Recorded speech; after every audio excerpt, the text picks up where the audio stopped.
and the British people. He's dedicated himself to preserving the glory and unique character of this kingdom, restoring life to the rivers and streams, supporting the works of its artists and composers, planting trees and gardens in its countryside. And I just visited one of the most beautiful I've ever seen that you just completed, and protecting the architectural integrity of cities, villages, and towns. He has uplifted the poor, cared for rural farmers, and tended to wounded veterans like nobody else. I'll tell you that I just stood in line and shook about 150 hands, and the king knew every single person and every single company, and some of them had bad names like XYZ-Q3, and he knew every one of them, or at least I think he did, because nobody was complaining. I was very impressed with that. But I just want to say that His Majesty has also raised a remarkable son in His Royal Highness, Prince of Wales. Really amazing. We've gotten to know you, and I think you're going to have an unbelievable success in the future. Melania and I are delighted to visit again with Prince William and to see Her Royal Highness, Princess Catherine, so radiant and so healthy, so beautiful. It's really a great honor. Thank you.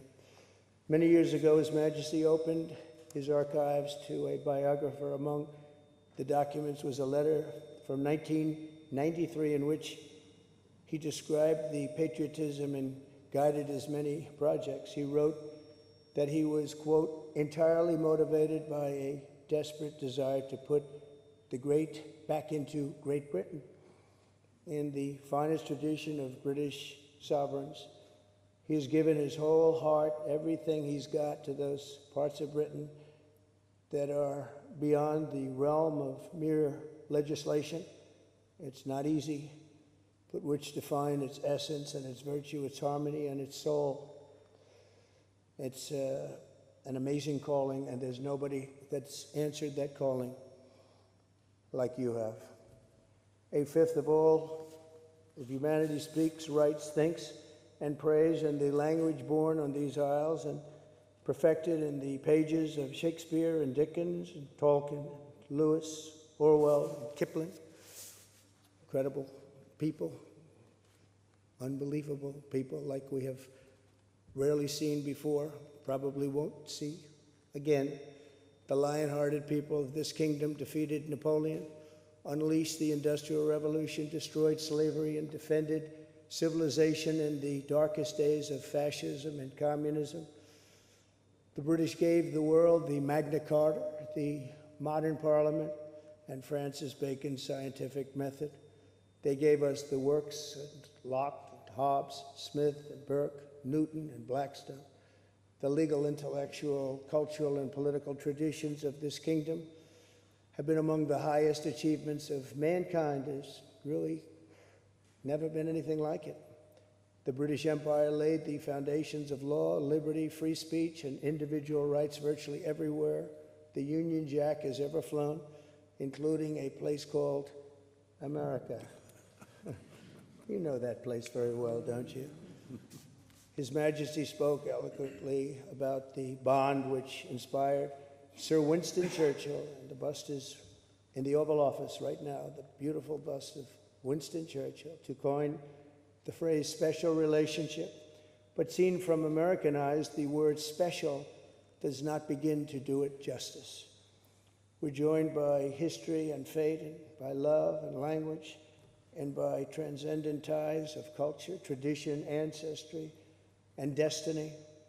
We're like two notes in one chord, or two verses of the same poem, each beautiful on its own, but really meant to be played together. The bond of kinship and identity between America and the United Kingdom is priceless and eternal.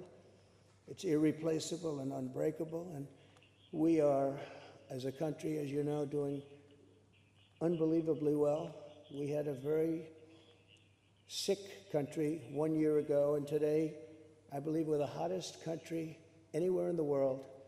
In fact, nobody's even questioning it, but we owe so much of that to you and the footing that you gave us when we started. Together we've done more good for humanity than any two countries in all of history. Together we must defend the exceptional heritage that makes us who we are, and we must continue to stand for the values and the people of the English-speaking world, and we do indeed stand for that. On behalf of all Americans, I offer a toast to one of the great friendships, to two great countries, and to His Majesty, King Charles III, a very, very special man, and also a very, very special queen. Thank you very much. Thank you. Thank you very much. It's a great honor to be with you.